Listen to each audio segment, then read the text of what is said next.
Namaskar. Welcome to Camp Shiksha. This particular question is from IIT Advanced 2016 paper, and this question is from the section called boron carbon chapter. या तो इसे boron carbon chapter का question मान लो, या फिर इसे आप periodic properties का क्वेश्चन भी मान सकते हो, क्योंकि पीरियोडिक प्रॉपर्टीज में भी हम साइज को अरेंज करना सीखते थे। उस चैप्टर में भी हम ये सब सीखते हैं। तो बहुत सिंपल सा फैक्ट होता था। ये आपसे क्या पूछना चाह रहा है, ये आपसे बोरोन फैमिली के बारे में बात कर रहा है। बोरोन फैमिली अगर आप देखो तो यहाँ पे बोरोन होता था, यहाँ एल्यूमिनियम, देन यहाँ पे gallium, then indium, then thallium, ऐसे होता था। तो नॉर्मली तो हम क्या सोचते हैं, नॉर्मली अगर हमसे कोई बोले कि इनका साइज अरेंज कर दो, तो भाई साइज का एक्सपेक्टेड आंसर क्या है, हम तो ये सोचेंगे टॉप टू बॉटम साइज बढ़ता है। तो एक्सपेक्टेड आंसर क्या है, एक्सपेक्टेड आंसर तो ये है कि बोरोन होगा सबसे छोटा, एल्यूमिनियम होगा उससे बड़ा, गैलियम होगा उससे बड़ा, इंडियम होगा उससे बड़ा, और थेलियम होगा उससे बड़ा।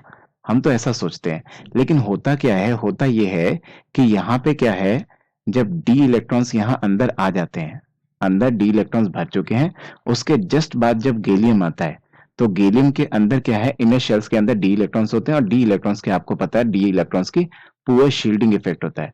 तो अगर किसी का पुअर शील्डिंग इफेक्ट होता है तो उसके फोर्स ऑफ अट्रैक्शन हाई हो जाते हैं। तो मैंने क्या बोला, because of the poor shielding effect of the D electrons, force of attraction high हो जाएंगे। फोर्स ऑफ अट्रैक्शन हाई हो जाएंगे तो ऐसे में गैलियम का साइज अनएक्सपेक्टेडली डिक्रीज करने लगेगा। कितना डिक्रीज करेगा वो अभी मैं नहीं बात कर रहा, फिलहाल डिक्रीज तो करेगा, इतना समझ में आ रहा है।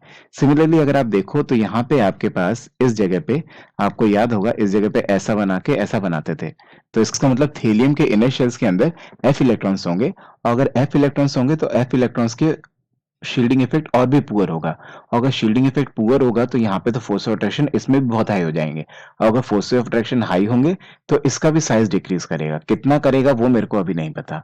तो मैंने आपसे ये बोला कि अभी तक थ्योरी से इतना तो समझ में आ रहा है कि यहाँ और यहाँ एबनॉर्मलिटी होगी। जितना आप इसका साइज बड़ा समझ रहे हो उतना नहीं होगा, साइज में कॉन्ट्रैक्शन तो होगा। अब कितना होगा वो एक फैक्चुअल बात है, जब तक आप थ्योरी नहीं पढ़ोगे, जब तक आपने बुक्स नहीं पढ़ी होंगी, वो ऐसे हम कॉपी पेंसिल से हम नहीं बता सकते, थ्योरी से हम नहीं बता सकते। तो ये तो हमें फैक्चुअली पता होना चाहिए। तो ये कितना डिक्रीज करता है, जनरली मैं आपको बता दूं, गैलियम का साइज डिक्रीज करके यहाँ पहुंच जाता है बोरोन और एल्यूमिनियम के बीच में। और थीलियम का भी डिक्रीज तो करता है जितना एक्सपेक्टेड है उससे, लेकिन बहुत ज्यादा कम नहीं हो पाता, वो रहता यही है डिक्रीज करके, मतलब एक्सपेक्टेड वैल्यू से तो कम आएगा लेकिन इंडियम से कम नहीं हो पाता। जिसकी वजह से अगर मैं आपको बोलूं एग्जैक्ट आंसर क्या होगा या फिर एक्चुअल आंसर क्या है, तो एक्चुअल आंसर ये होगा इनके साइज का कि सबसे छोटा है बोरोन, उससे थोड़ा सा बड़ा होगा गैलियम, देन होगा एल्यूमिनियम, देन होगा इंडियम। और इंडियम और थेलियम में ज्यादा डिफरेंस नहीं रहेगा, बट फिर भी थेलियम थोड़ा सा बड़ा होगा। तो जिसकी वजह से आपका जो सीरीज है वो कुछ इस तरह से आपको नजर आएगी, एग्जैक्ट आंसर ऐसा नजर आएगा। फिलहाल अगर इस पर्टिकुलर क्वेश्चन में देखें तो आपको इसने क्या क्या दिया है, गैलियम, एल्यूमिनियम, इंडियम, थेलियम दिया है, बोरोन की तो बात ही नहीं करी है। तो अगर मैं इनको अरेंज करूं तो आपको देखना जरा ये कहाँ नजर आ रहा है।